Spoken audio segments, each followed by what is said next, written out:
Olá! Vamos começar nossa quinta aula de Direito de Família e hoje nós iniciamos o tema regime de bens. Então, o regime matrimonial de bens é o conjunto de regras de ordem privada relacionadas com interesses patrimoniais ou econômicos resultantes da entidade familiar. A sociedade conjugal ela é regulada pelo regime de bens escolhido pelo casal ou imposto, que são as situações lá do artigo 1641 do Código Civil. O regime de bens ele deve ser escolhido pelo casal entre os modelos existentes no Código Civil, mas é possível também mesclar esses modelos ou criar um novo. E esse modelo escolhido ou criado vai reger a situação patrimonial durante a vigência do casamento e na sua dissolução.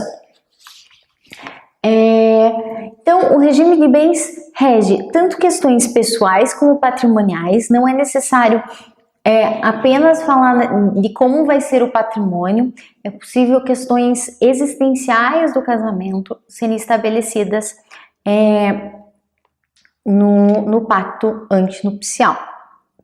Mas é importante que isso seja feito para o casal já saber exatamente como vai ser o processo de distribuição dos bens em caso de uma futura ruptura ou falecimento, como vai ser a administração até mesmo dentro do casamento, né, de todos os bens.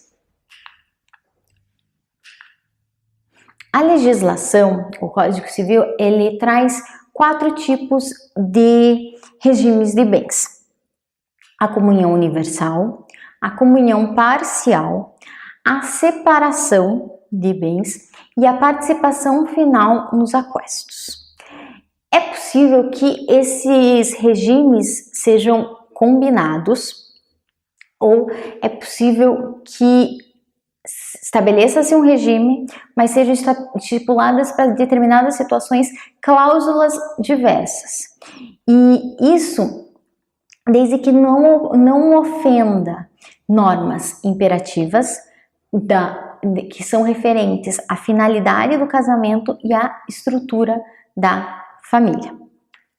Um exemplo é adotar o regime da separação de bens, mas estipular que os bens adquiridos em questão de herança, por herança, vão se comunicar.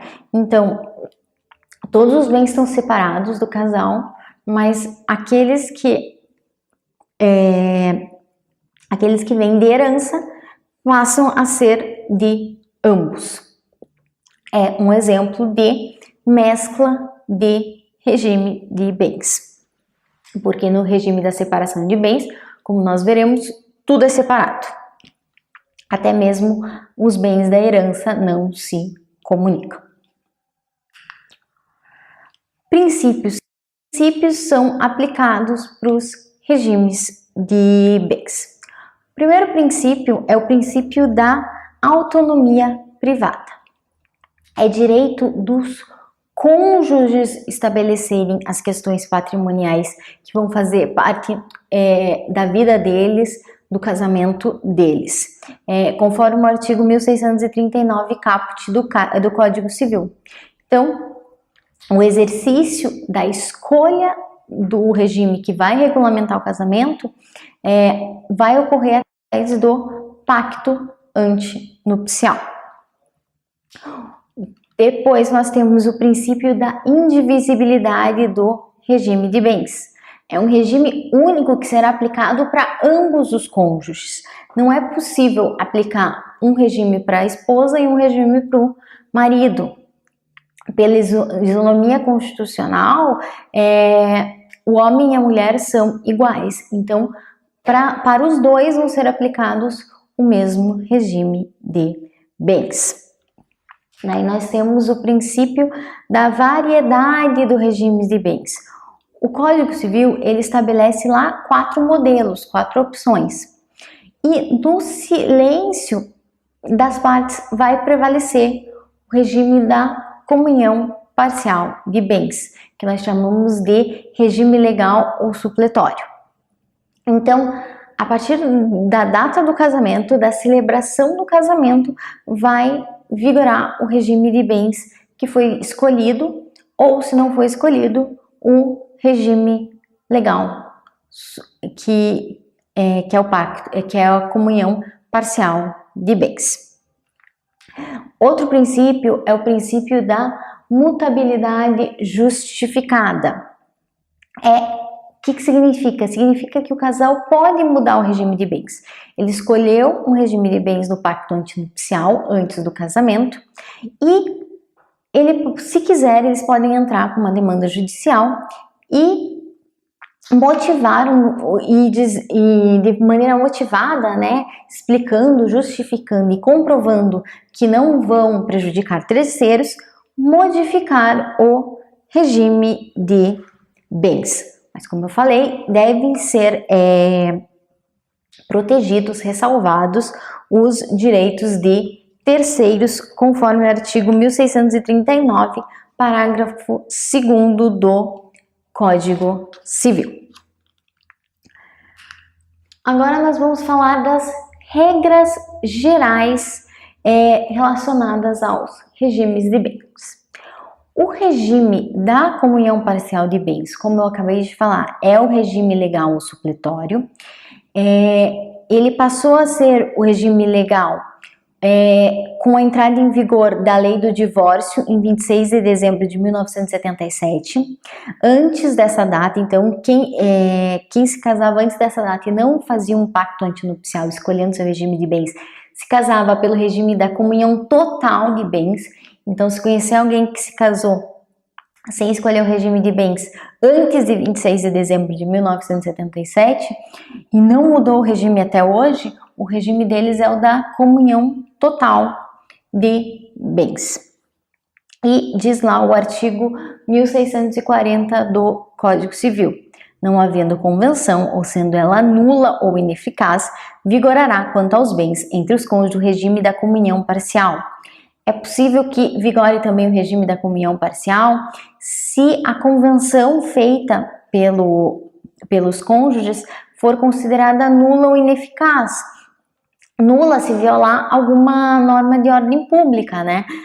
Violou alguma questão que não poderia, então vai ser considerado ineficaz, né? E vai ser considerado nulo, e daí vai entrar o regime supletivo, né, o regime legal. O parágrafo único diz que os nubentes, no processo de habilitação, podem optar por qualquer dos regimes que o Código regula, e quanto à forma, reduzir-se-ão a termo a opção pela comunhão parcial, fazendo-se o pacto antinupcial por escritura pública nas demais escolhas. Então, o que acontece? Quando os nubentes vão se habilitar para o casamento, eles escolhem o regime que eles querem que vigore, o regime de bens que eles querem que vigore durante o casamento deles. E isso é colocado num papel, né, no pacto antinupcial, que é assinado. Então é reduzido a termo, né, o que eles falarem, é escrito, e isso é feito através de uma escritura pública. Então, se não escolherem o pacto da separação obrigatória da separação parcial de bens, da separação parcial de bens, é necessário fazer uma escritura pública com a escolha do regime de bens que eles querem, seja o regime exatamente como o Código estabelece, ou uma mistura de regimes, ou um regime do Código, mas com exceções, com cláusulas diversas. O regime da separação obrigatória de bens, ele vai ser necessário em algumas situações. Então, vai ser aplicado o regime da separação obrigatória de bens, então, nessas situações específicas do artigo 1641. Tanto que ele começa, é obrigatório o regime de separação de bens. Das pessoas que contraírem com inobservância das causas suspensivas da celebração do casamento. Então, se as pessoas não observarem as questões lá do artigo 1523, que nós tratamos na aula passada, elas vão ter que se casar com o regime da separação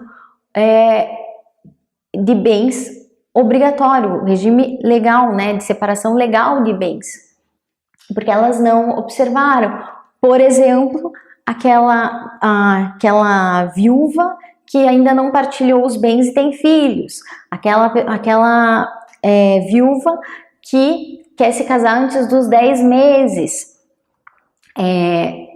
aquela pessoa que se divorciou e ainda não fez a partilha dos bens e quer se casar novamente. Então, são essas pessoas. Inciso 2, da pessoa maior de 70 anos. Antes era 60, a Lei 12.344 de 2010 modificou de 60 para 70 anos. Então, se a pessoa quiser casar e tiver mais de 70 anos, necessariamente ela vai ter que se casar pelo regime de separação legal de bens. Outro caso, inciso 3, de todos os que dependerem para casar de suprimento judicial. Então, os menores de idade que precisam de autorização dos pais, os nubentes de 16 até os 18 anos, né, que podem casar com autorização dos pais ou do representante legal, vão ter que se casar pelo regime da separação legal de bens. Essa é uma norma de ordem pública que tem o objetivo de proteger determinadas pessoas. Esse inciso 2, que fala que é obrigatório o regime da separação legal de bens para as pessoas maiores de 70 anos, é considerado por muitos inconstitucional, porque ele acaba sendo uma forma de discriminar o idoso, né? Dizendo que ele não tem condições de saber o que ele quer, que necessariamente vão casar para dar o golpe do baú nele. Então, eles tratam o idoso como incapaz pro casamento. E muitos dizem que essa previsão não está protegendo o idoso, está protegendo os herdeiros, né, do idoso, que tem um objetivo apenas patrimonialista, que isso vai em contramão com a tendência do direito privado, né, contemporâneo, que protege a pessoa humana, né, que busca a personalização do direito civil. Além disso, a súmula 377 do STF já determinou que, quando for o regime da separação legal de bens, essas situações do artigo 1641, vão acabar se comunicando os bens que foram adquiridos na constância do casamento. Porque muitas vezes as pessoas se casaram com 16 anos, vamos dizer, então tinham que optar por esse regime, não mudaram o regime, só que eles ficaram a vida inteira juntos. E daí acaba um deles falecendo, e daí não vai ter divisão de bens, tipo, tá tudo no nome do marido, a esposa vai ficar sem nada. Então, diz que no regime da separação legal de bens, os bens que são adquiridos na constância do casamento, que tem comprovação do esforço comum, vão se comunicar. Então, exatamente porque foi obrigado a utilizar esse regime. Aí, nesse caso, vai acabar virando uma comunhão, um regime da comunhão parcial de bens, né? Se você for levar em consideração, porque os bens construídos conjuntamente durante o casamento vão ser partilhados, né? É quase uma comunhão parcial daí. Pacto antinupcial. O pacto antinupcial, que é o contrato formal e solene que as partes regulamentam as questões patrimoniais do casamento. É no pacto que as pessoas falam. Eu quero que as pessoas dizem, o nosso casamento vai seguir o regime da comunhão parcial de bens, o regime da comunhão universal de bens, o regime da separação de bens. Então, é nesse contrato. O pacto antinupcial deve ser feito em uma escritura pública, no cartório de notas, e ele é nulo se não for feito assim. Ou ele será ineficaz se não ocorrer o casamento. Então, o casamento não aconteceu, ele é válido, mas ele será ineficaz, porque o casamento não aconteceu. E seus efeitos começam do casamento. Como não teve o casamento, ele é ineficaz. Agora, se o contrato, o pacto antinupcial, não foi feito por escritura pública no cartório de notas, daí ele vai ser nulo, porque ele não seguiu a determinação legal.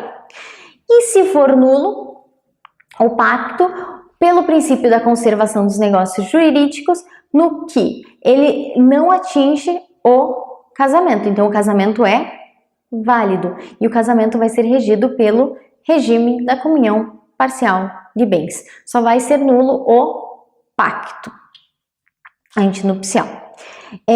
Além disso, o pacto ele só começa a produzir efeitos do casamento. Se o casamento não ocorre, o pacto é válido se ele seguiu as normas legais, né?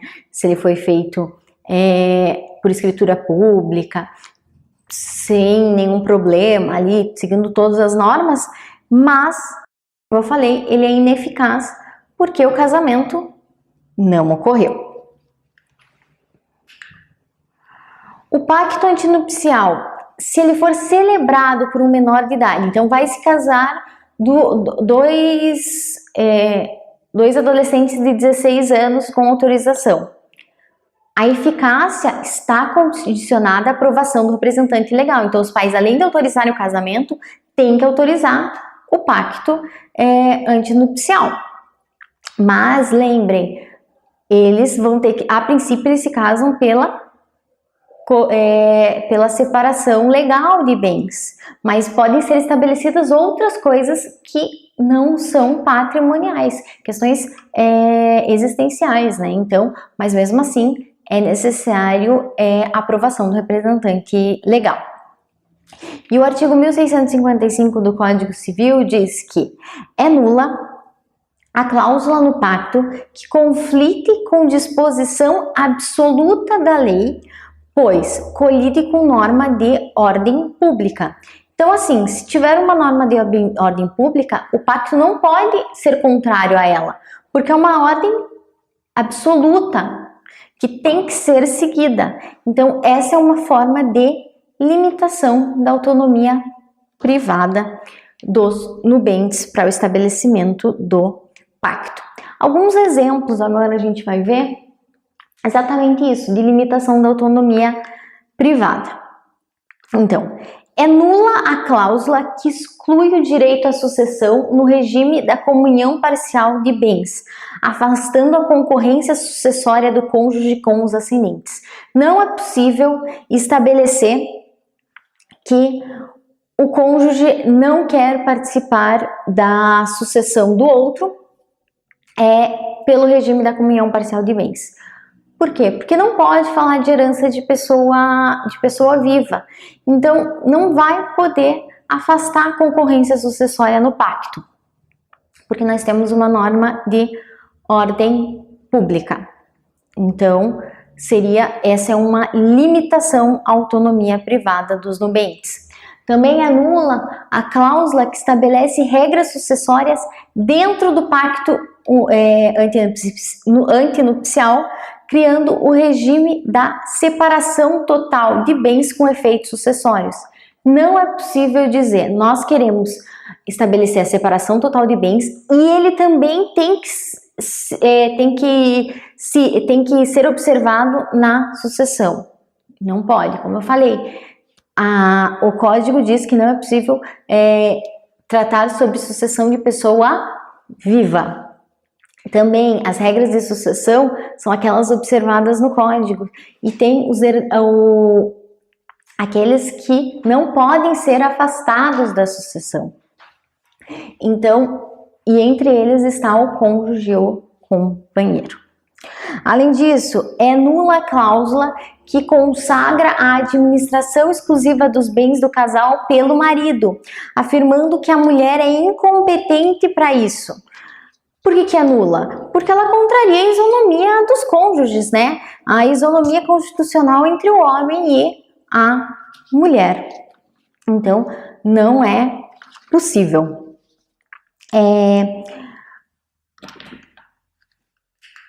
Além disso, nós temos lá o enunciado 635 da 8ª Jornada de Direito Civil, que aconteceu em 2018, do Conselho da Justiça Federal, que diz que o pacto antinupcial e o contrato de convivência podem conter cláusulas existenciais, desde que essas não violem os princípios da dignidade da pessoa humana, da igualdade entre os cônjuges, da solidariedade familiar. Como eu falei, além das cláusulas patrimoniais, podem ter cláusulas existenciais, mas tem que sempre seguir, né? Que não podem violar a dignidade da pessoa humana, a igualdade entre os cônjuges, a solidariedade familiar, que são normas que precisam ser observadas, imperativas, né?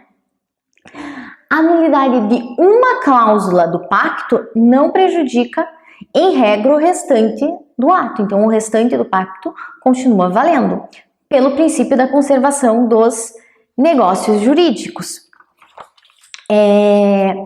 Então, assim, vai se retirar a cláusula nula e vai se manter o restante do pacto. Por exemplo, foi estabelecido lá no pacto aquele que a administração dos bens é exclusiva do marido, porque a mulher é incompetente.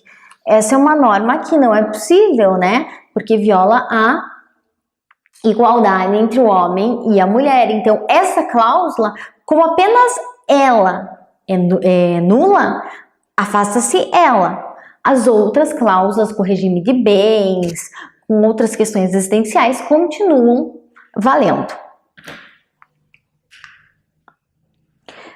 Para que o pacto antinupcial tenha efeito erga omnes, tenha efeito para todas as pessoas, para terceiros, não sejam efeitos apenas para o casal, ele tem que ser averbado no livro especial pelo oficial do registro de imóveis do domicílio dos cônjuges. Então, isso é necessário se eles têm algum imóvel conjunto antes do casamento.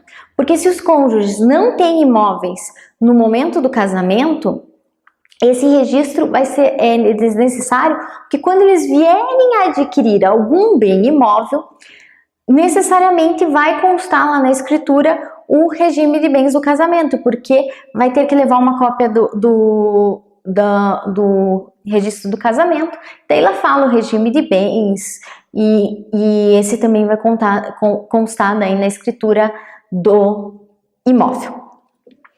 Na próxima aula nós vamos falar exatamente dos 4 regimes de bens, então vamos rapidamente lembrar de algumas coisinhas. Primeiro, que o regime matrimonial de bens é um conjunto de regras de ordem privada relacionadas aos interesses patrimoniais, econômicos e existenciais da entidade familiar. O casamento vai ser regido, ou a união estável também, porque hoje é possível também fazer uma escritura pública de união estável e estabelecer um regime de bens diferente, pelo regime de bens que é escolhido e é colocado no pacto, e tem que ser escolhido ou algum dos modelos existentes na lei, a mistura desses modelos, ou o casal pode criar um outro regime de bens como ele quiser, desde que não ofenda, né, a ordem pública, as regras cogentes. 4 regimes de bens, que nós vamos ver cada um deles: comunhão universal, comunhão parcial, separação e participação final nos aquestos.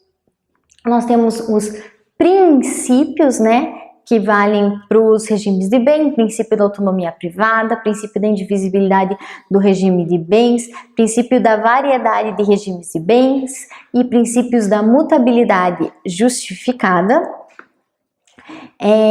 Nós temos como regime legal ou supletório o regime da comunhão parcial de bens. Então, se o casal não escolhe, vai valer esse regime, ou se houver nulidade no pacto, vale esse regime.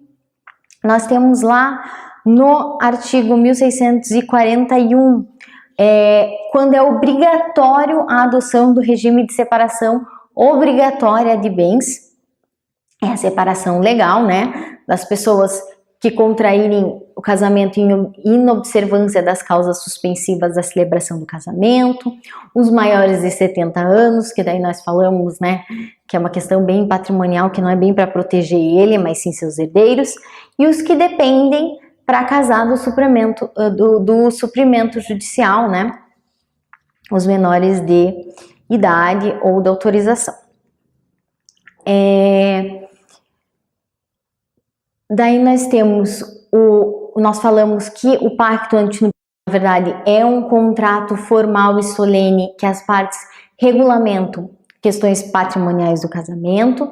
Ele deve ser feito por escritura pública, e se o casamento não acontecer, o pacto é ineficaz, porque o pacto só começa a produzir efeitos com o casamento. O pacto também tem que analisar que tem disposições absolutas na lei, e ele não pode contrariar normas de ordem pública. Se ele contrariar, ele vai ser nulo, e essa é uma forma de limitação da autonomia privada. Eu espero que vocês tenham gostado dessa aula. Ela é muito importante porque na próxima nós vamos analisar exatamente os 4 regimes de bens. Até a próxima!